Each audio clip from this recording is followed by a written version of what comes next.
नमस्कार, मैं खुशी और आप देख रहे हैं MHT लाइव मुंबई हिंद माता टाइम्स। आइए नजर डालते हैं इस वक्त की बड़ी खबर पर। मनसे प्रमुख राज ठाकरे ने भाई उद्धव ठाकरे पर बोला बड़ा हमला, पीएम मोदी का जिक्र कर कही ये बात।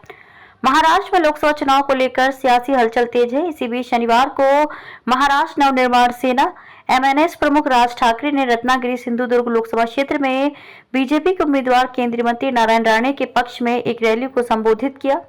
इस दौरान मनसे ने अपने चचेरे भाई और शिवसेना UBT प्रमुख उद्धव ठाकरे पर निशाना साधा। उन्होंने कहा कि बीजेपी ने उद्धव ठाकरे के 2.5 साल के लिए मुख्यमंत्री पद को साझा करने की बात मान ली होती तो वे उनके खिलाफ कुछ नहीं बोलते और सत्ता के लिए चुप ही रहते।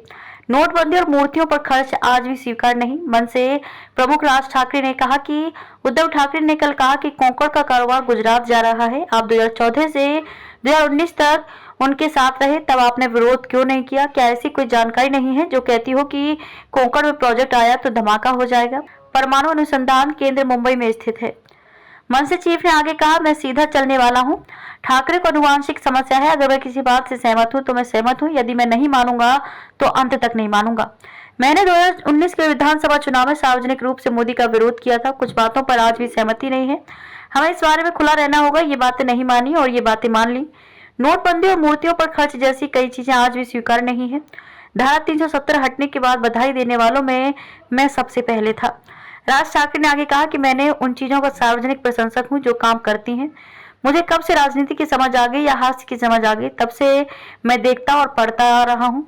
ये तभी से चला आ रहा है। धारा 370 खत्म करो। हालांकि मोदी ने इसे रद्द कर दिया। आपको ये स्वीकार करना होगा, जब कश्मीर में धारा 370 हटाई गई तो सबसे पहले बधाई देने वालों में मैं ही था।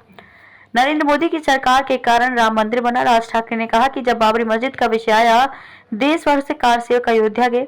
वहां कार सेवकों की हत्या कर दी गई। साल 1992 में बाबरी की छत ढहा दी गई। आज राम मंदिर का पहला हिस्सा खड़ा हो गया। जैसा कश्मीर का हुआ वैसे ही राम मंदिर का हुआ। नरेंद्र मोदी की सरकार के कारण राम मंदिर खड़ा हुआ। कार सेवकों की आत्मा को शांति मिली। अगर नरेंद्र मोदी नहीं होते तो ये राम मंदिर खड़ा नहीं होता। हमें मित्र को डांटने में संकोच नहीं करना चाहिए और शत्रु की प्रशंसा करने में संकोच नहीं करनी चाहिए। खबरों में अब तक के लिए बस इतना ही। फिर होगी आपसे मुलाकात ऐसी ही एक और बड़ी खबर के साथ। तब तक के लिए नमस्कार और देखते रहिए MHT लाइव मुंबई हिंद माता टाइम्स। ऐसे ही लेटेस्ट अपडेट्स के लिए हमारे चैनल को सब्सक्राइब करें और तुरंत नोटिफिकेशन पाने के लिए बेल आइकन प्रेस करना ना भूलें।